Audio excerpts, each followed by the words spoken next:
Boa tarde a todos. Que a paz de Jesus continue com todos nós nesta hora. E que Ele, o Mestre, nos inspire a cada um de nós para o seu Evangelho desta tarde. Evangelho este, que está no capítulo 18 do livro O Evangelho segundo o Espiritismo, cujo título: Muitos os chamados e poucos os escolhidos. O Evangelho trata dos seguintes assuntos. Parábola do festim de núpcias, que é uma historinha que Jesus conta para ilustrar os seus ensinamentos. Nós vamos comentar sobre ela. A porta estreita, os que dizem Senhor, Senhor, não entrarão todos no reino dos céus. Muito se pedirá aquele que muito recebeu. E na instrução dos Espíritos, eles dizem, dar-se-á aquele que tem. Reconhece-se o cristão pelas suas obras. Então, eu vou ler um trecho então desse versículo que deu origem ao capítulo, que fala aqui do festim de núpcias, para que a gente possa entender. Tá bom, gente? Jesus, falando ainda por parábolas, lhes disse: o reino dos céus é semelhante a um rei que, querendo realizar as núpcias de seu filho, enviou seus servidores para chamar às núpcias aqueles que foram convidados. Mas eles se recusaram a vir à festa.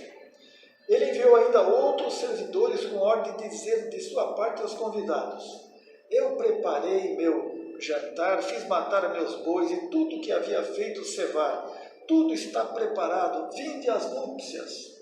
Mas eles não se preocuparam e se foram, um à casa de campo, outro aos seus negócios. Eu até comentei na segunda-feira, uma historinha bem ingênua, né? Bem simples, né? O que é que nós hoje devemos tirar de proveito desse ensinamento? Como interpretar isso, gente? É sempre bom que a gente se lembre que Jesus, a grande inteligência, né? A inteligência plena, tinha dificuldade de expressar as suas ideias, os seus ensinamentos, a todos nós que já estávamos naquela época, porque o nosso desenvolvimento mental não acompanhava a mente dele. Por isso que ele falava em parábolas, por isso que ele contava historinhas de acordo com os costumes da época. Mas, mesmo assim, gente, mesmo assim, a nossa inteligência da época era tão pequena ainda, diante da inteligência do Cristo, que ainda nós tínhamos dificuldade lá de entender os ensinamentos de Jesus. E por isso, quase no final do seu mandato aqui na Terra, ele nos prometeu que falaria com o Pai, e o Pai mandaria um outro Consolador mais adiante, que nos explicaria tudo aquilo que ele tinha dito e ensinado. Que coisa, né, gente? 1856 anos depois, mais ou menos, né, veio a doutrina espírita com Allan Kardec lá em Paris. E todos conhecem. E hoje, através da doutrina espírita, o Consolador que Jesus prometeu, o Espírito de verdade que está no Cristo Consolador, veio então explicar todas as coisas. Hoje, então, nós temos condições de entender o que Jesus nos ensinou lá atrás. Então, veja só que coisa interessante, como Deus é misericordioso, gente. Nós estamos numa escalada de evolução. Não é de hoje. Nós somos espíritos antigos. Não duvidemos disso. Estamos ainda assim no mundo de provas e expiações, mas já superamos alguma coisa. Já estivemos no mundo primitivo, já demos um passo adiante. Estamos evoluindo, atrasados ainda, ok, mas já estamos dando um passo adiante. Então Deus é misericórdia, Deus não tem pressa. Deus nos dá quantas reencarnações nós precisaremos para evoluir o nosso espírito. Deus não condena ninguém pelos atos infelizes nossos, pelos pecados, pelos erros, equívocos, pela nossa fraqueza moral, pelas nossas imperfeições. Deus não vê isso. Deus só vê o Espírito, Filho que Ele criou e que Ele ama muito. Portanto, Deus dá oportunidades a cada um de nós. Quantas necessitarmos. Então, vamos tirar de vez. Se alguém ainda tem alguma dúvida, Deus castiga? Não, Deus não castiga. Se há algum castigo na nossa vida que a gente entende difícil de aceitar, esse castigo está sendo imposto a nós pela nossa própria consciência. Portanto, devemos, com o Evangelho de Jesus, dar um passo adiante na nossa evolução, entendendo as coisas da nossa vida. Por que as coisas acontecem? Nada acontece por acaso. O acaso, na doutrina espírita explicada por ela, não existe. Na lei de Deus, no amor de Deus, não existe o acaso. Tudo que nos acontece tem uma origem, seja através das nossas próprias decisões equivocadas, erradas, e aí nós vamos ter que aguentar as consequências, né? Seremos muito prisioneiros dos nossos atos indecorosos. Precisamos nos livrar dele. De que forma? Evoluindo, praticando o bem, expressando amor. É só assim que nós vamos andar adiante. Então vamos agradecer sim a Deus a nossa presente encarnação, que é outra oportunidade que Deus nos deu. Então aqui o capítulo é muito próprio para todos nós. Muitos chamados e poucos escolhidos. Quem são os chamados, gente? Deus está nos chamando há muitos anos para o seu reino, o reino de luz, do bem e da verdade. E nós, aqui, como diz a historinha, a gente declina do convite. Eu agora não tenho tempo. Agora tenho meus negócios para cuidar. Agora tenho meus filhos para olhar. Depois. Sabe, gente? Nós somos assim. Deixamos as coisas espirituais para depois. E sofremos as consequências desse ato. Esquecemos que nós somos espíritos imortais. A nossa origem, espírito. O corpo presente não passa de um uniforme que nós estamos envergando nesta presente encarnação diante dessa escola da vida. Então vamos ter essa atenção conosco mesmo, gente. As dificuldades que nós estamos enfrentando são os nossos desafios. São elas que vão nos ajudar a dar um passo adiante. Porque é assim na vida, né? Quando me dói o dente, eu vou no dentista. Quando me dói alguma coisa no corpo, eu vou no médico. Quando me dói alguma coisa no espírito, eu vou a Deus. Sabe, gente? Então, que nós não esperemos a dor do espírito, vamos estar com Deus. Como? Através dos nossos atos, das nossas atitudes. Ninguém está pedindo aqui para virar santo do dia para a noite, nem Deus espera isso, nós somos imperfeitos. Deus espera de nós a nossa boa vontade. Sabe? Aquele desejo, sei que sou fraco, sei que sou imperfeito, mas eu quero mudar. E que isso seja sincero. Vou errar tantas vezes, tropeçar, cair, mas vou me levantar e vou adiante, sempre confiando em Deus, na sua misericórdia, porque Ele está por mim.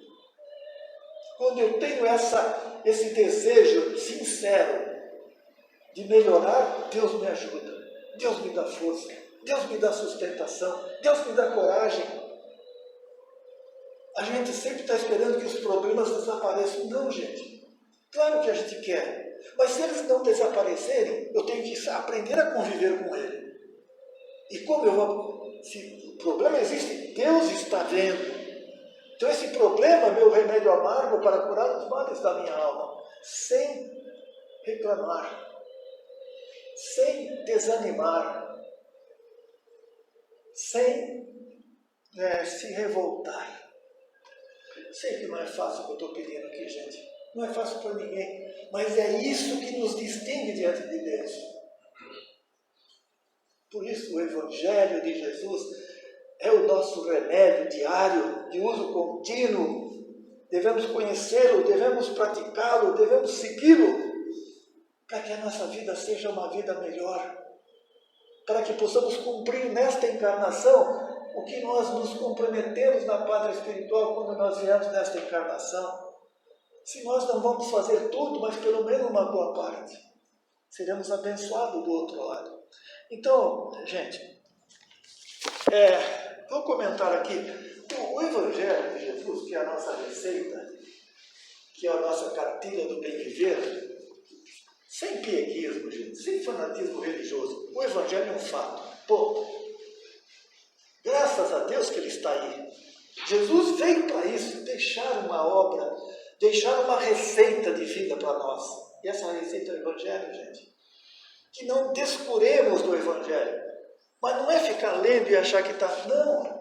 É interpretar o Evangelho e, na medida do possível, se revendo a cada dia, se examinando a cada dia, minhas palavras, meus pensamentos, minhas atitudes, minhas ações, minhas decisões, como estão diante do Evangelho de Jesus? Sou eu comigo mesmo, com a minha consciência. É isso que Deus espera de nós, gente. Os nossos defeitos e imperfeições são bravos. Eles estão arraigados no nosso espírito. E eles falam forte lá dentro. Por isso, remédio neles, Evangelho. E aí, o tempo vai passando e nós vamos percebendo que a gente está melhorando.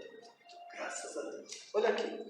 Então, nesta parábola, gente, Jesus compara o reino de Deus, onde tudo é alegria e felicidade. Jesus compara uma festa. Né? Os hebreus foram os primeiros a serem chamados.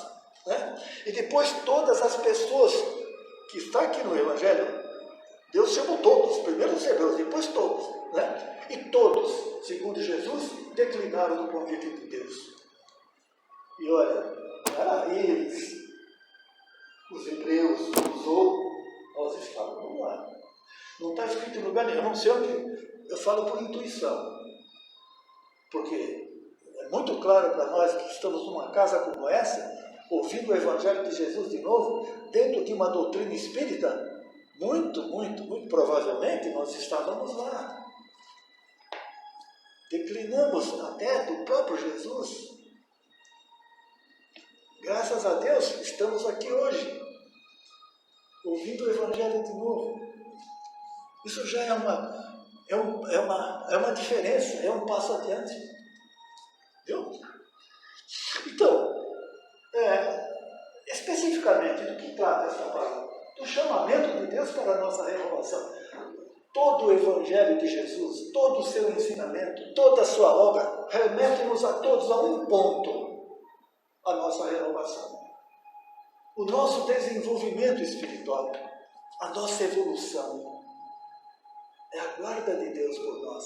Então, por isso que todo o Evangelho a gente acaba sempre levando as nossas exposições para esse lado nosso, de nos enxergar, de nos rever, de nos, de nos policiar. Porque Jesus nos recomendou assim: vigiai e orai, disse Jesus.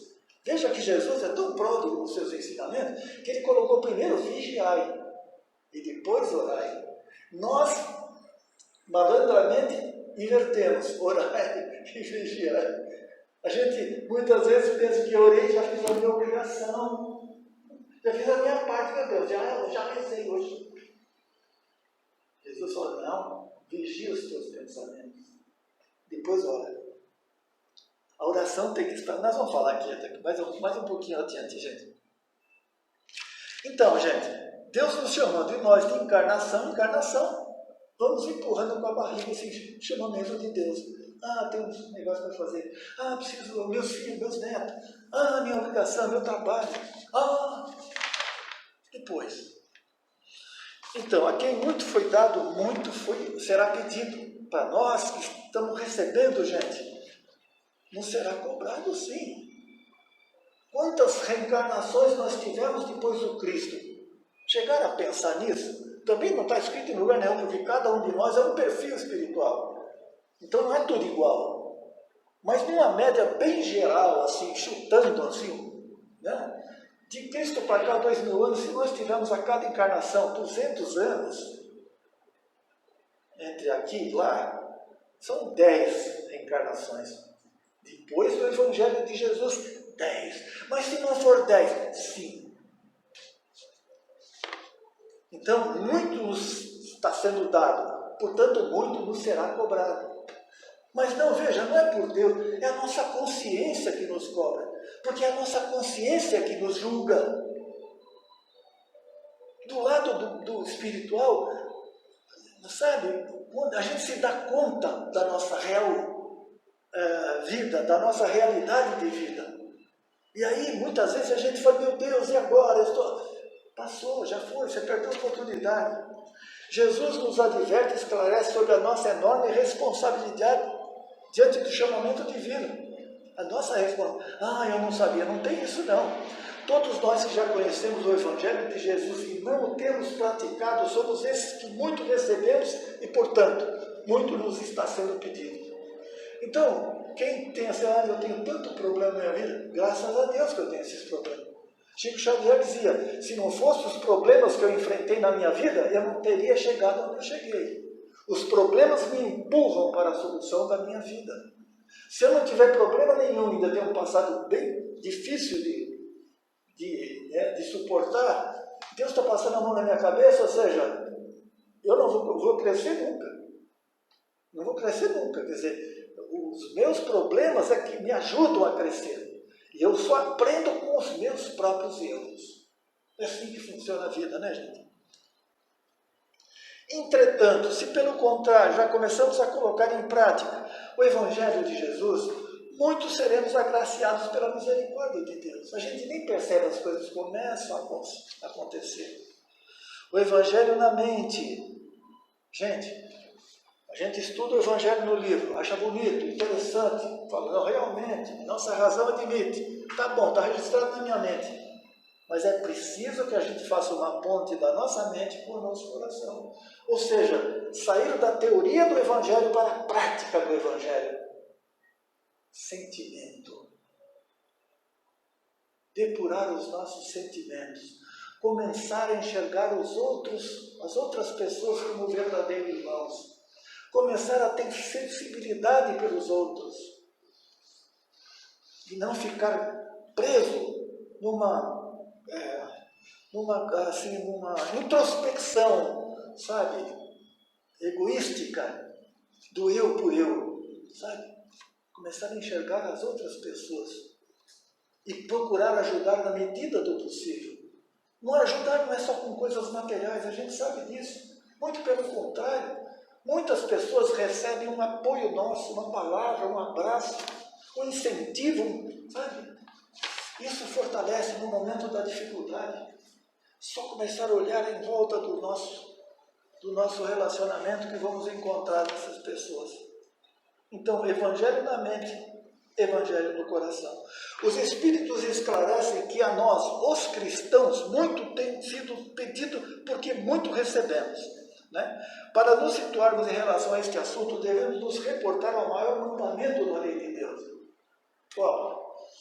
Amar a Deus sobre todas as coisas, de todo o teu entendimento, de toda a sua alma, de toda a sua força espiritual. Eis aí o primeiro e o mais importante dos mandamentos, disse Jesus. Está lá nos 10 mandamentos. E aí ele completa. Eis o segundo, disse Jesus.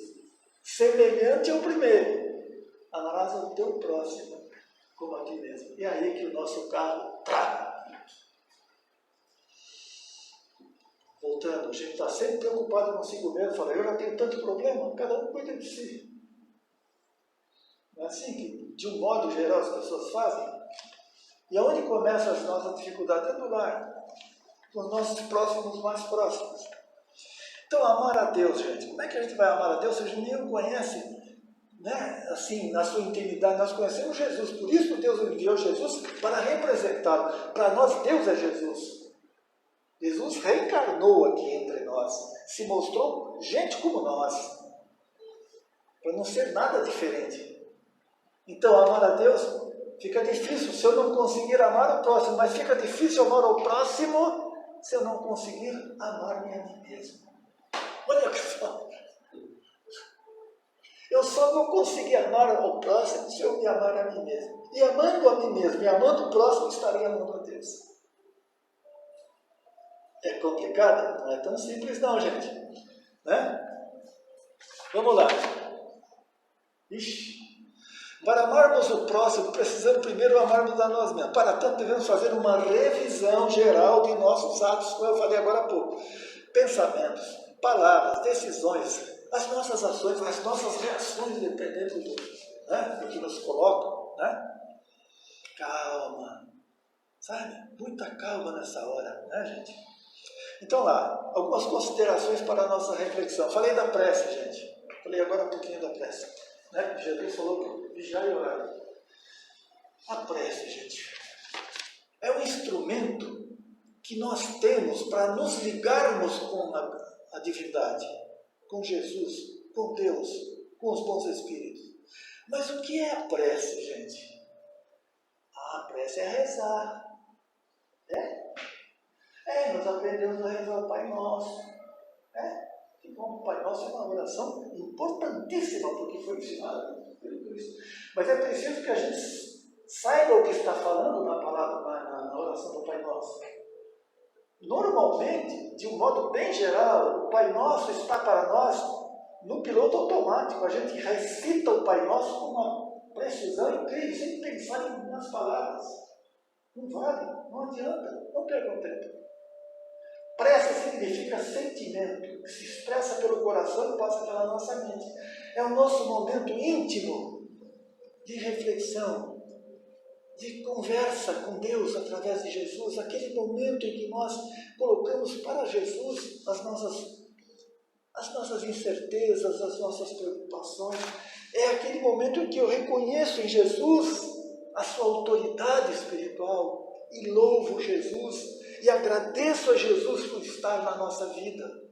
Esse é um momento sagrado nosso com Jesus todos os dias. Não tem hora para orar. Mas essa é a prece. As pessoas às vezes acham que prece são aquelas palavras bonitas, né? Não nada disso. Olha, tem uma historinha rápida. Sérgio, acho que hoje vai passar 5 minutos. Uma historinha rápida para vocês. Bem ingênua também. A história do Zé, conhece? A história do Zé? O Zé era um morador de rua, morava numa cidade do interior, vivia naquela pracinha do interior, ele era morador de rua, a gente conhece. Era bonzinho, todo mundo gostava do Zé. Todo mundo gostava, e ajudava o Zé. Dava roupa, dava comida, dava bom remédio. E o Zé vivia na praça. Um dia o Zé foi atropelado, mas não morreu não. Ficou todo arrebentado, levaram ele para o hospital. Ficou lá no hospital, na enfermaria, um tempo. Voltando um pouquinho, antes do Zé ser atropelado, o Zé tinha uma mania. Todo dia, de manhã, quando a igreja da praça abria as portas, o Zé entrava na igreja todo dia, era a mania dele. Ele chegava na frente do altar da cruz de Jesus, tirava o chapéu, né, reverentemente, e dizia para Jesus: Jesus, aqui é o Zé. Ele fazia o sinal da cruz e saía. Todo dia ele fazia isso. E aí foi atropelado. Ficou no hospital um tempão. Como ele não tinha ninguém acreditava. E aí, enfermeiro um dia falou: Seu José, o senhor está aqui há tanto tempo, o senhor nunca vê ninguém aqui, o senhor não tem ninguém? Porque todo mundo recebe visita, só o senhor que não recebe. Não, todo dia eu recebo uma pessoa que vem aqui, passa nos meus pés da cama e diz: Oi Zé, aqui é Jesus. Você vê que prece mais linda o Zé fazia. Então, gente, a prece é muito importante para a nossa ligação, porque é o nosso mundo de origem, repito, é o mundo espiritual. Nos ligamos a ele através da nossa prece. Estamos num momento transitório da nossa evolução, muito rápida, vai passar logo. Eu que o digo, já estou quase no aeroporto. Né? Então, vigiai e orai. Teócrito, um filósofo grego, 400 anos antes de Cristo, já falava sobre vigiar o pensamento. Ele dizia: vigia os teus pensamentos porque eles se tornarão palavras. Vigia as tuas palavras porque elas se tornarão ações. Vigia as tuas ações porque elas se tornarão hábitos. Vigia os teus hábitos porque eles comandarão a tua vida. Depois vem Jesus e completa, né? Tá certo, gente? Controlar, então, gente, as nossas atitudes. Não julgar a ninguém, esse é o ponto. É praticar a caridade, sabe aquela caridade do bom sentimento? O que eu quero para mim, eu quero para todos. Eu não tenho competência moral para julgar quem quer que seja. A única pessoa que eu devo julgar todos os dias sou eu mesmo. Então, não julgar a ninguém, não criticar a ninguém, sabe?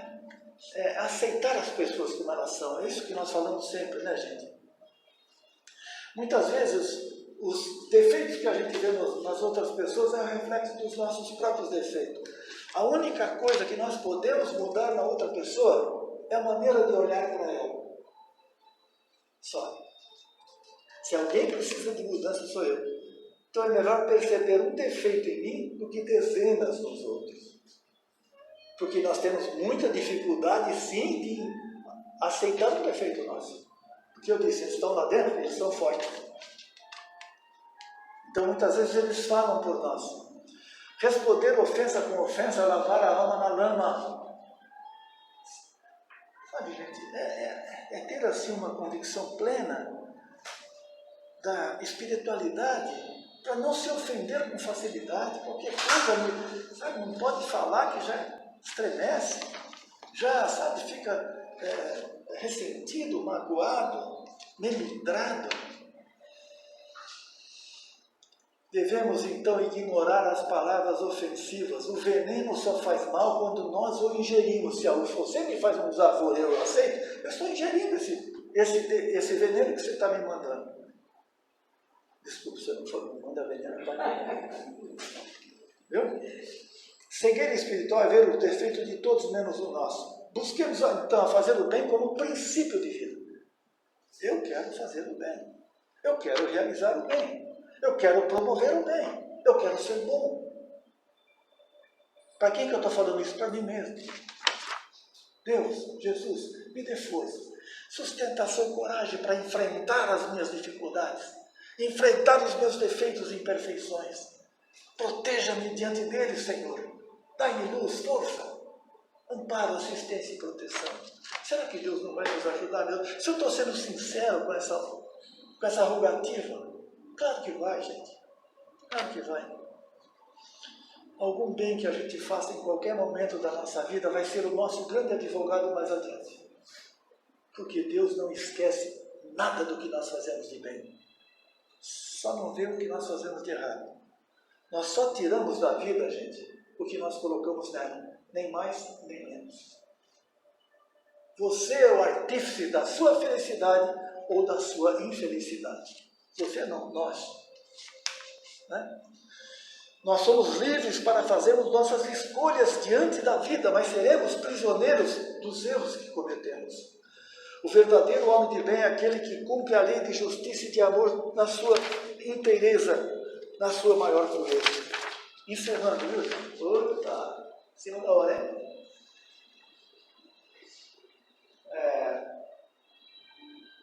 Quando a alegria de uma outra pessoa for a nossa alegria, nós teremos entendido o que significa amar o próximo como a si mesmo. E agora, finalizando, o Chico Xavier, disse ele, Chico, eu não sei o que fui no passado, estou preocupado em saber o que serei no futuro. Para tanto, gente, sei que o tempo presente é fundamental. Meus queridos e minhas queridas, muito obrigado pela atenção de vocês. Estamos encerrando o ano. Que Jesus abençoe a todos vocês. Que vocês tenham um Natal de muita luz, de muita paz no coração. Que possamos começar um novo ano já mais avançado no Evangelho de Jesus. Estaremos todos juntos nesta bendita casa de oração, tá bom, gente? Deus abençoe a todos. Obrigado. Viu?